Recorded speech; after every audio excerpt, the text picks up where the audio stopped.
Friends, स्वागत है आप सभी का आपके अपने यूट्यूब चैनल लर्निंग नीट पर। सेंटेंस में कन्वर्ट करना एक टाइप, जैसे सिंपल से कंपाउंड में, कंपाउंड से सिंपल में, सिंपल से कॉम्प्लेक्स में, कंपाउंड से कॉम्प्लेक्स में, ये सारा जो कन्वर्ट करने का होता है वो भी आपको आना चाहिए। ठीक है, चलिए स्टार्ट करेंगे और क्वेश्चन के माध्यम से ही करेंगे। पहले क्वेश्चन में थोड़ा ज़्यादा टाइम लगाऊंगी क्योंकि बेसिक जो टॉपिक्स है एक दो क्वेश्चन में आपका क्लियर कर दूंगी, उसके बाद हम थोड़ा फास्ट वे में चलेंगे।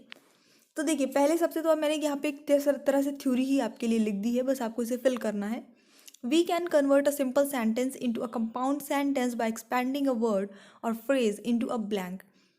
कह रहा है कि हम एक सिंपल सेंटेंस को कंपाउंड सेंटेंस में बदल सकते हैं। कैसे? किसी एक शब्द या फ्रेज को एक्सपेंड करके, किस में परिवर्तित करके, वो आपको बिल्कुल करना है। सबऑर्डिनेट क्लॉज में परिवर्तित करेंगे, कोऑर्डिनेट क्लॉज में परिवर्तित करेंगे, प्रीपोजिशन में परिवर्तित करेंगे, या फिर मेन क्लॉज में। कल की क्लास अगर ली थी तो ये उत्तर बनना ही चाहिए, बिल्कुल बनना चाहिए, क्योंकि कॉमन सेंस वाली बात है। चेंज किस में करना है? कंपाउंड में। अब कल मैंने आपको बताया था कि कंपाउंड सेंटेंस में कोऑर्डिनेट क्लॉज होते हैं, कॉम्प्लेक्स में सबऑर्डिनेट क्लॉज होते हैं। कोऑर्डिनेट क्लॉज जो होते हैं वो अपने आप में इंडिपेंडेंट होते हैं, आत्मनिर्भर हो, आप कह सकते हैं कि होते हैं। ठीक है, यानी कि डिपेंडेंसी नहीं होती है एक दूसरे पर। अलग से भी उनको आप लिखेंगे तो उनका कुछ ना कुछ सेंस, कुछ ना कुछ अर्थ निकलेगा। तो कंपाउंड सेंटेंस में बदलना है तो आपको कोऑर्डिनेट क्लॉज की जरूरत पड़ेगी। तो ऑप्शन नंबर यहाँ पे बी सही हो जाता है, कोऑर्डिनेट क्लॉज। ठीक है, तो ये तो बेसिक एक रिवीजन था जो कल हमने पढ़ाया था। अब देख लेते हैं चेंज कैसे हो रहा है। Climbing up the tree he plucked some mangoes, ये आप, ठीक है, तो इसको चेंज करते हैं कंपाउंड में। He climbed up the tree and plucked some mangoes, he climbed up the tree and plucked some mangoes, he climbed up the tree and plucked some mangoes, या इनमें से कोई नहीं। तो देखिए, एक चीज़ को आप अपने दिमाग में पहले तो बैठा लीजिए। कोई भी कन्वर्ट हम करते हैं, चाहे वो आपका affirmative, negative, interrogative, exclamatory sentence ये हो, आपस में आप इसको कन्वर्ट कर रहे हो, चाहे आपका सिंपल हो, कंपाउंड हो, कॉम्प्लेक्स हो, आपस में आप इसे कन्वर्ट कर रहे हो।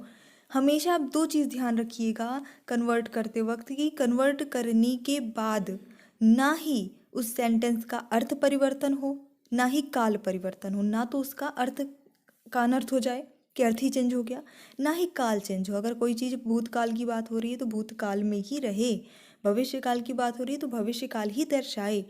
ये दो चीज़ ध्यान रखिए। अब गलती कहाँ होती है? जब हम बेसिकली टेंस पढ़ते हैं, मैंने भी पढ़ाया है टेंस, आपको थ्योरी पढ़ाई है, देखिएगा प्लेलिस्ट में होगा इंग्लिश ग्रामर की।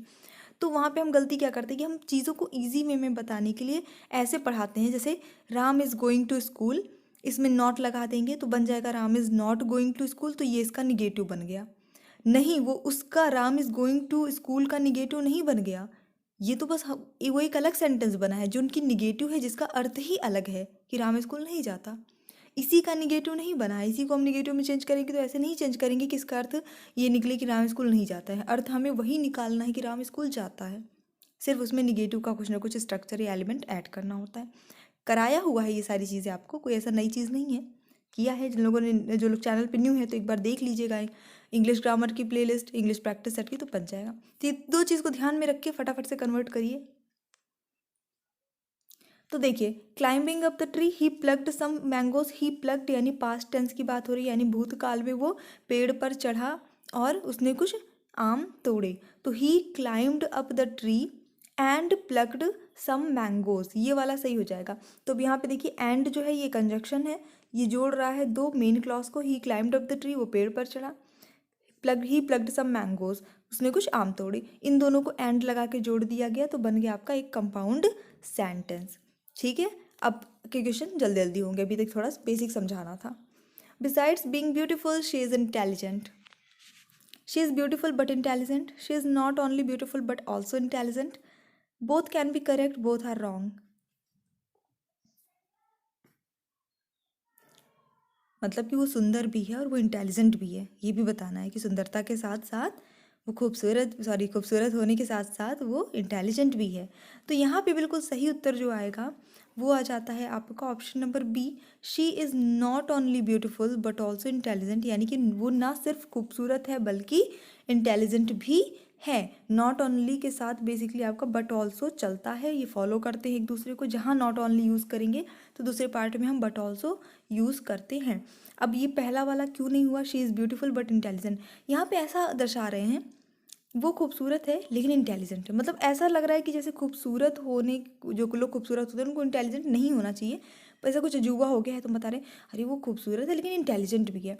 ठीक है, ऐसा कुछ आ रहा है जैसे कि मतलब कि वो तो अंग्रेज है पर हिंदी भी बोल लेता है। मतलब कि अंग्रेजों को तो हिंदी नहीं बोलनी आनी चाहिए पर उसको आती है, तो एक एक्स्ट्रा ऑर्डिनरी चीज़ हो रही है, ये चीज़ यहाँ पे फील आ रही है। तो हमें दोनों क्वालिटीज़ को बहुत पॉजिटिव वे में प्रेजेंट करना है। इस वजह से यहाँ पे she is not only beautiful but also intelligent, इनका हम यूज़ करते हैं जब कभी भी कंपाउंड सेंटेंस में चेंज कर रहे हैं। कोऑर्डिनेटिंग कंजक्शन, प्रिपोजिशनल फ्रेजेस, ये सारी चीज़ों का हमें ध्यान देना पड़ेगा, जिसके बारे में हमने कल समझा भी था। The old man set near the fire smoking, simple sentence है आपका। जो बूढ़ा आदमी है वो आग के पास बैठा है और वो स्मोक कर रहा था। अब सेट लगा है तो जाहिर सी बात है कि ये पास्ट टेंस की बात है। तो देखिए बहुत ही सिंपल सा तरीका है पहचानने का। यहाँ पे ये वाला तो हमारा सिंपल सेंटेंस ही हो गया, the old man was smoking near the fire. तो ये हमारा सिंपल सेंटेंस का स्ट्रक्चर है इसमें, क्योंकि ना ही कोई सबऑर्डिनेट क्लॉज है ना ही कोई कोऑर्डिनेट क्लॉज हमें दिख रहा है, एक ही पूरा सेंटेंस दिख रहा है। दूसरे में हम देख रहे हैं बिकॉज लगा हुआ है। अब बिकॉज जो है वो हमारा सबऑर्डिनेटिंग कंजक्शन है जो कि कॉम्प्लेक्स सेंटेंस में यूज़ होता है, तो ये भी नहीं हो सकता। बहुत ही बेसिक है, कल हम लोगों ने देखा ही है ये चीज़। Since the old man was smoking he sat near the fire, यहाँ पे भी ये आपका सबऑर्डिनेटिंग कंजक्शन हो जा रहा है, तो ये भी आपका कॉम्प्लेक्स सेंटेंस में जाएगा। बचा क्या, the old man set near the fire and smoke, ये बिल्कुल ही आपका सही उत्तर हो जाएगा। ये कंपाउंड सेंटेंस है, यहाँ पे एंड के रूप में कोऑर्डिनेटिंग कंजक्शन का भी प्रयोग हुआ है, जो कि कंपाउंड सेंटेंस में होता ही होता है। By his pleasant manner the boy became popular, अपने अच्छे व्यवहार, अपने अच्छे शिष्टाचार की वजह से वो लड़का जो है वो प्रसिद्ध हुआ। पॉपुलर है मतलब बहुत ज़्यादा लोकप्रिय है।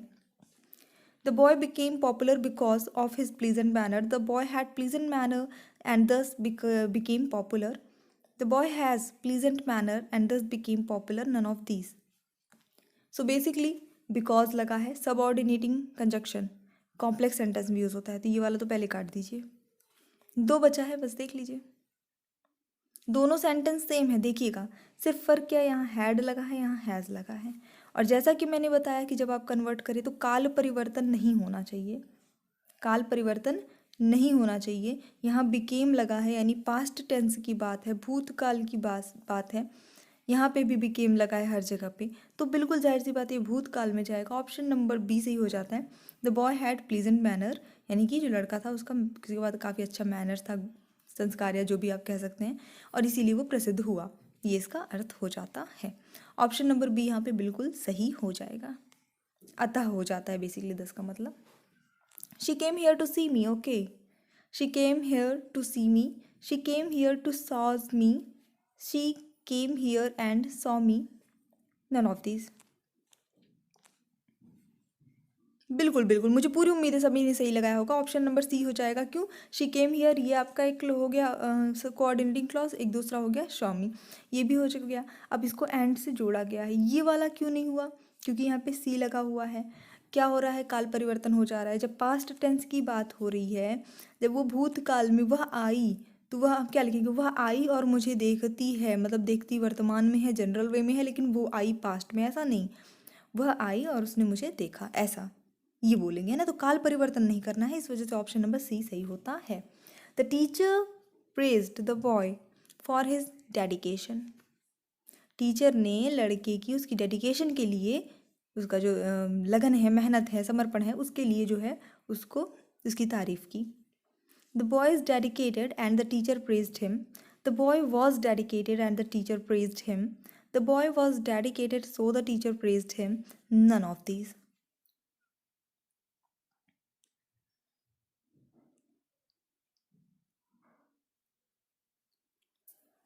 सो बेसिकली यहाँ पे आप यूज़ कर सकते हैं जो सबसे बेस्ट हमें दिख रहा है, वो दिख रहा है the boy was dedicated and the teacher praised me. आप एंड हटा देंगे तो बिल्कुल दोनों का अर्थ किसी पे भी डिपेंड नहीं दिखेगा। द बॉय वॉज डेडिकेटेड अपने आप में एक संपूर्ण सेंटेंस है कि लड़का बहुत डेडिकेटेड था। दूसरा the teacher praised him, teacher ने उसकी तारीफ की, ये भी अपने आप में इंडिपेंडेंट सेंटेंस हो जाएगा, क्लॉज हो जाएगा। इसका भी एक संपूर्ण अर्थ निकल कर आ रहा है, कोई डिपेंडेंसी नहीं है, नहीं लिखेंगे साथ में तो भी चलेगा, है ना। तो बस ये आपका कंपाउंड सेंटेंस होता है। Having finished their work for a day the masons went home. Masons क्या होते हैं? कारीगर जो काम करते हैं, मिस्त्री, राजमिस्त्री जिन्हें कहते हैं। तो ओके, अपना काम जो दिन का, एक दिन का जितना उनका काम रहता है, वो दिन, उस दिन का पर्टिकुलर काम उन्होंने ख़त्म किया और फिर उसके बाद वो अपने अपने घर चले गए। ख़त्म करने के बाद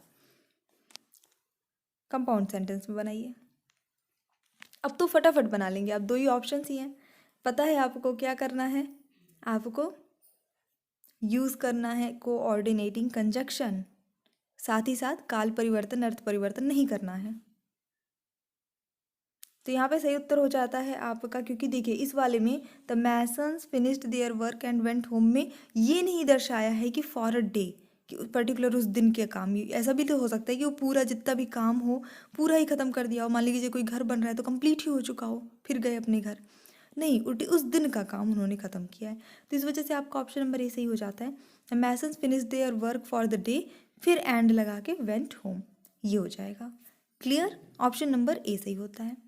she must work hard to be successful in the examination. ठीक है, उसको निश्चित रूप से कड़ी मेहनत करनी चाहिए अगर वह मतलब सफल होने के लिए परीक्षा में।